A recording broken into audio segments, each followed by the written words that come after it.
Fala pessoal, tranquilo? Tudo na paz? Então, nós vamos continuar hoje falando sobre volume, tá bem? É um assunto que vocês já viram, já estudaram um pouco, né? Então, é uma recapitulação aí, por isso eu quero ser bem direto ao ponto com vocês, tá bem?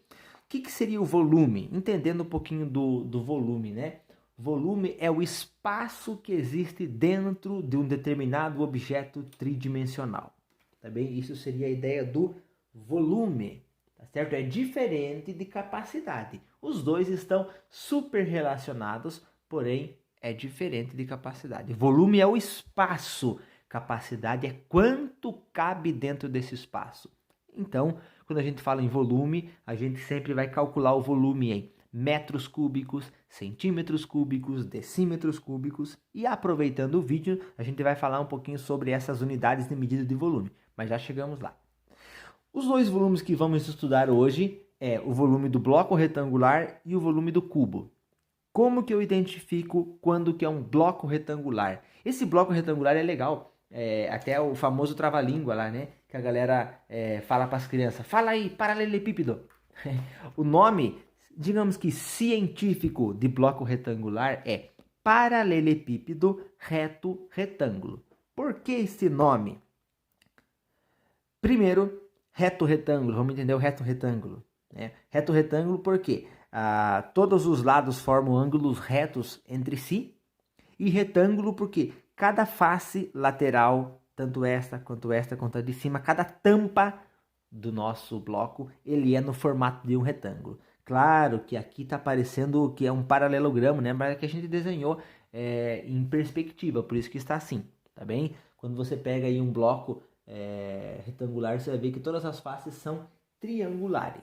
Desculpa, retangulares, tá bem? Essa é a característica do bloco retangular. Como que eu calculo o volume de um bloco retangular? Então, só vamos observar aqui que eu chamei aqui de A, que significa o comprimento, né, uma dimensão. Aqui eu chamei de B, que é a altura. Lembrando, claro, que este B é a mesma coisa daqui, né? Mesma coisa desta altura aqui, tudo igual, né?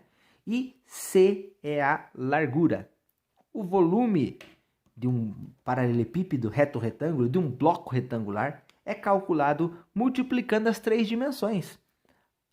Comprimento vezes altura vezes largura. Claro, galera, não se preocupa se você mudar a ordem, não vai mudar nada o resultado. Porque tanto faz eu fazer 1 vezes 2 vezes 3 e fazer 3 vezes 2 vezes 1. Não vai mudar, né? Então, o que é importante lembrar? Calcular o volume de um bloco retangular é só multiplicar as três dimensões.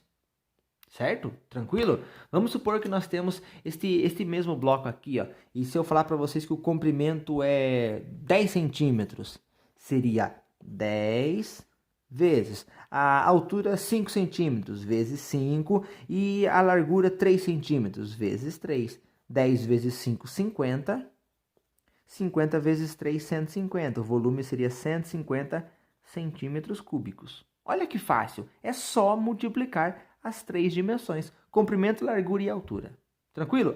Só para relembrar aí, se a gente está falando, por exemplo, de uma piscina retangular, o que eles chamam de profundidade é o que nós chamamos aqui de altura, né? Que seria a profundidade da piscina, quando você pula dentro da piscina aqui é até o fundo da piscina, por isso eles chamam de profundidade, tá bem? Mas a ideia é a mesma, o importante é ter as três dimensões e multiplicar elas para que você consiga o volume.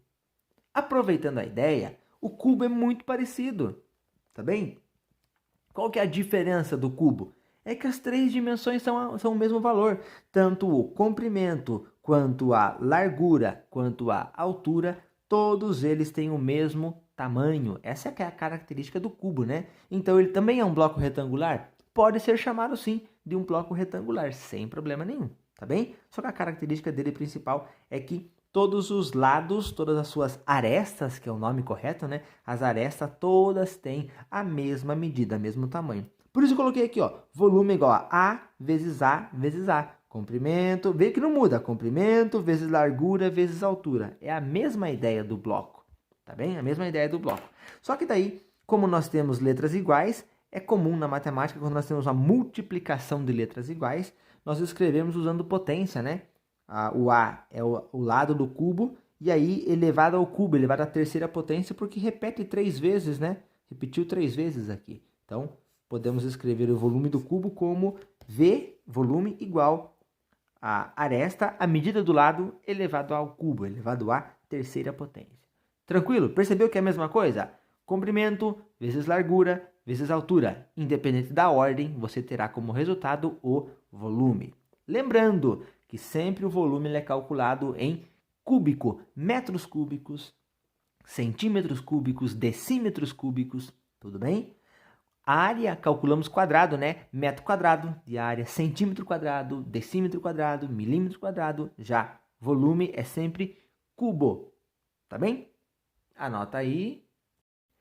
Vale a pena lembrar, isso aqui vocês já estudaram desde o 6º ano, tá bem? Já estudaram desde o 6º ano as unidades de volume, tá?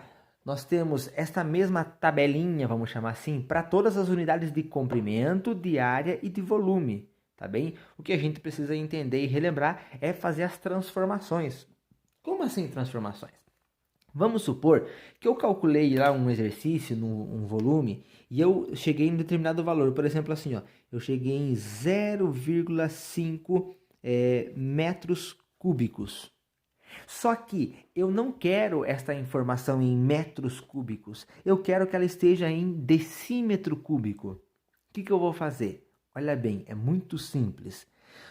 A gente vai chamar cada uma desses aqui de unidade, tá bem? Então, metro cúbico é uma unidade, decímetro cúbico é outra unidade, centímetro cúbico outra unidade, tudo bem? Então, cada um é uma unidade. Para o lado que você for mudar, se for para a direita, a tua vírgula do número vai deslocar para a direita. Se você for mudar para alguma unidade à esquerda, a tua vírgula vai caminhar para a esquerda, tudo bem? Quantas casas decimais? Tá aqui. 3 casas decimais cada unidade. Lembrando que unidade é cada uma dessas medidas, tudo bem? Então, se você precisar mudar de metro cúbico para decímetro cúbico, nós estamos mudando uma unidade.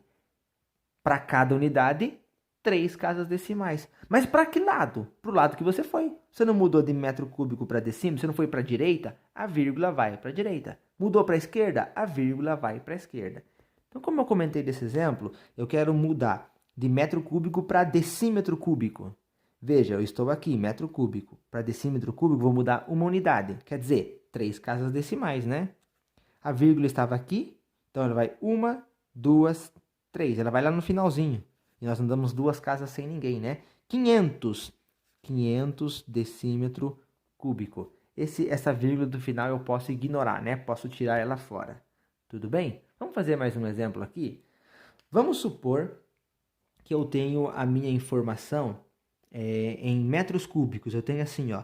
Ah, eu calculei o volume de um cubo ali, ou de um bloco retangular, e ele deu 75.200 metros cúbicos.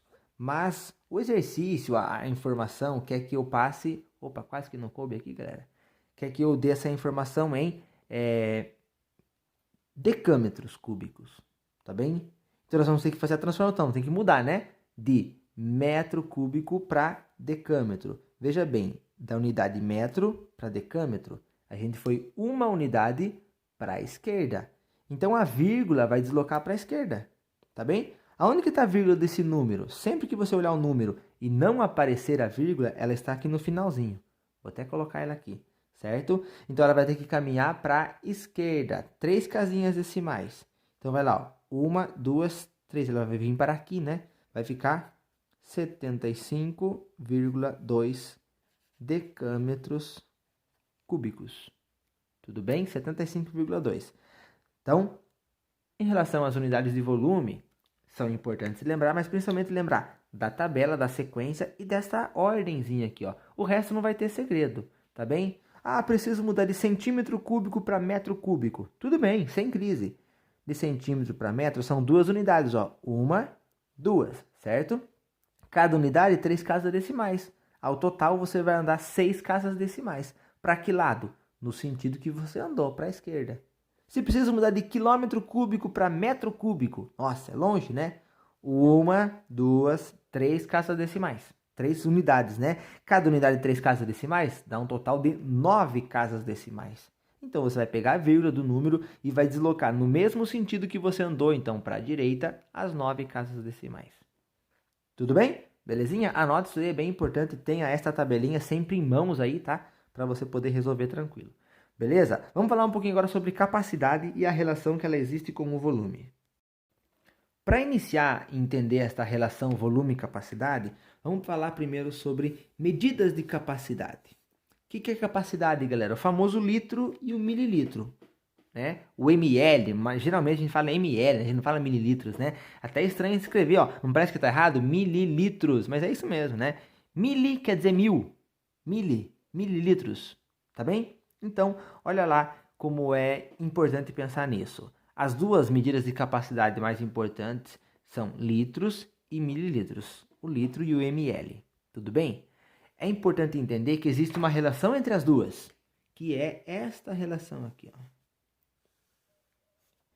A relação diz que 1 litro contém exatamente 1000 ml. Ou você pode falar que a cada 1000 ml dá 1 litro. Tudo bem? Vamos supor que você foi no mercado e comprou uma garrafa de refrigerante lá que tem isso daqui, ó, 2,5 litros. Quanto dá isso em ml? O 2 inteiro são 2.000, né? Porque não é a cada 1 litro dá 1000 ml? Então 2 dá 2.000 e o 0,5 significa 500, né? Então isso daqui vai dar 2.500 ml, tá certo? Por outro lado, se você pensar assim, ó, eu juntei aqui, ó, 43.200 ml, eu queria saber isso em litros. O que você vai pensar? A cada 1000 ml dá 1 litro. 43.000, então 43,2 litros. Beleza? Fácil, né? Tranquilo de pensar nisso? Sabe o que é legal você pensar? Pensa numa garrafinha d'água de 500 ml. Se você juntar 2 garrafinhas d'água de 500 ml, você tem 1 litro de água. Você tem 1000 ml. 1000 ml dá 1 litro. Fácil essa, né? Tranquilo? Bom, agora vamos começar a pensar então exatamente nessa relação volume com capacidade. Porque assim, quando a gente quer calcular a capacidade de um certo objeto, de um cubo, de um bloco retangular, eu preciso começar calculando o volume. Então vamos fazer aqui, vamos desenhar um passo a passo, tá? Se eu quero calcular a capacidade, né? A pergunta é capacidade. Primeiro passo, o que eu vou fazer? Calcular volume, preciso encontrar o volume. Primeiro passo, encontrar o volume. Depois que eu calcular o volume, eu vou usar as relações de volume com capacidade. Quais são essas? Falei várias vezes, mas ainda não escrevi, né? Existem 3 relações de volume com capacidade. São essas daqui, ó. A cada 1 metro cúbico são exatamente 1000 litros. Primeira relação. Segunda relação, a cada 1 decímetro cúbico é 1 litro. Tudo bem? E a última relação, a terceira relação é a cada 1 centímetro cúbico é 1 ml. Tá bem? Essas são as 3 relações. Por isso o primeiro passo é importante. Primeiro eu preciso calcular o volume, né? Calculei o volume, aí sim a gente vai relacionar ele com capacidade. Assim que eu tiver o valor do volume, né? Aí eu tenho a capacidade, eu consigo encontrar, determinar a capacidade. Tudo bem? Vamos fazer um pequeno exemplo? Vamos fazer esse exemplo aqui, ó. Calcular a capacidade, né? Queremos então a capacidade em litros. Observa no que o exercício quer, se é em litros, se é em ml, tá bom? Para que seja, caso necessário, faz as transformações no final, tá bem? Calcular a capacidade de um reservatório que tem 2 metros de comprimento, 1,5 metros de largura e 1,2 metros de altura. Então, olha lá, 2, 1,5 e 1,2. Primeiro passo, volume. Vamos encontrar o volume. O que é o volume mesmo? A vezes B vezes C. O que é A, o que é B e o que é C? A é o comprimento, 2. B é a largura, ou pode ser a altura, não tem problema, não vai mudar nada. Vai dar o mesmo resultado, 1,5. E a altura aqui que é 1,2. Vamos calcular esse cara, né? O que vai dar então? Vamos lá, ó. O volume igual. 2 vezes 1,5 dá 3. 3 vezes 1,2 dá 3,6. As informações que nós temos estão todas em metros. Isso quer dizer que quando eu calculo o volume, eu tenho o volume em metro cúbico. Volume 3,6 metros cúbicos. Olha bem, agora eu preciso da capacidade, eu preciso calcular a capacidade, né? O que o exercício perguntou foi a capacidade. Só que a gente só sabe capacidade se primeiro calcular o volume, né? Bom, então a gente vai usar, olha lá nas nossas três relações, qual que usa metro cúbico? Esta primeira. A cada 1 metro cúbico, 1.000 litros de água. Então, 3,6 metros cúbicos, 3.600 litros. Esta é a capacidade deste reservatório, né? Pode ser de água, de gasolina, de... Claro, essas relações aqui, elas são válidas para os líquidos menos espessos, traduzindo num português bem claro e mais fino, como, por exemplo, água, leite, gasolina, etanol, esses líquidos mais fininhos, mais refinados, tá? Quando são líquidos mais espessos, aí não são válidas essas relações. Mas, na maioria dos nossos exercícios, a gente fala em água. Quase todos em água, que é aonde realmente se aplica a maior parte desses exemplos. Continuando aí, a gente vai falar sobre a área da superfície de um bloco. A gente calculou o volume, né? Pensou como calcular esse volume. Agora a gente quer saber a área da superfície. Quando falar isso, quer dizer que eu quero que calcule todas as áreas e some elas. Por que todas as áreas? O bloco retangular, assim como o cubo, ele é formado por 6 faces, né? No caso do bloco retangular, são 6 retângulos. No caso do cubo, são 6 quadradinhos, não é mesmo? Então, aqui, ó, vamos começar pensando em cada um desses. Se a gente observar, olha apenas esse pedaço da frente, galera. Consegue visualizar? Vamos chamar de tampa, essa tampinha da frente. Que formato tem ela? Um retângulo de 10 por 3. Tudo bem? Aqui em cima, a tampinha de cima, consegue visualizar? Ó, não é um retângulo também? Que medidas tem esse retângulo? 10 por 4, né? Ele tá tortinho assim porque está em perspectiva, né? Mas é um retângulo de 10 por 4. E temos também este retângulo da lateral, ó. Vamos ver se você consegue visualizar. Esse também é um retângulo de 4 por 3, ó, 4 por 3. Só que tem um detalhe. Nós temos duas igual dessa de cima, porque essa de cima e essa que está aqui embaixo escondida. Temos duas desta lateral, essa daqui e esta daqui, né? E temos duas igual a essa da frente, ó. Tem essa da frente e aquela que está lá atrás escondida. O que a gente vai fazer então? Nós vamos chamar isso aqui, ó, área da superfície. Como são duas de cada, vamos fazer 2 vezes. Vamos pegar a área desse da frente, que é de 10 por 3. Lembra a área do retângulo? 10 vezes 3, né? Base vezes altura, 10 vezes 3. Mais, qual é a outra área? Vamos pegar essa lateral aqui, essa de 4 por 3. É um retângulo, base vezes altura. Duas também, porque temos duas áreas idênticas a essa. 2 vezes 4 vezes 3, né? Mais, agora está faltando só a tampinha de cima, né? Que é o 10 e o 4, ó, 10 por 4. 2 vezes 10 vezes 4. Repare que aqui 10 por 3 é a área desse retângulo da frente. 4 vezes 3 é a área desse retângulo lateral. E 10 vezes 4 é a área desse retângulo de cima. Todos eles multiplicados por 2, porque eu tenho duas áreas iguais. Tá bem? Desculpa aí, entortou aqui. Vamos lá, vamos calcular então. A área da superfície. 10 vezes 3, 30. 30 vezes 2, 60. Mais 4 vezes 3, 12. 2 vezes 12, 24. 10 vezes 4, 40. Né? 40 vezes 2, 80. Somamos tudo. Olha como é simples, galera. 60 mais 24 dá 84, mais 80 dá 164 centímetros quadrados. Então, falou em área de superfície. Se for um bloco retangular, você vai lembrar que são duas tampinhas de cada e que cada pedaço desse é um retângulo. Então, você vai calcular a área desse retângulo, a área desse retângulo e o de cima, sempre multiplicado por 2. Se for de um cubo, muito mais fácil. O cubo tem todas as faces iguais, você calcula a área de um quadradinho, que é uma face, né? E aí, você simplesmente multiplica por 6, porque tem seis faces iguais. Belezinha? Fechou o pacote? Então é isso.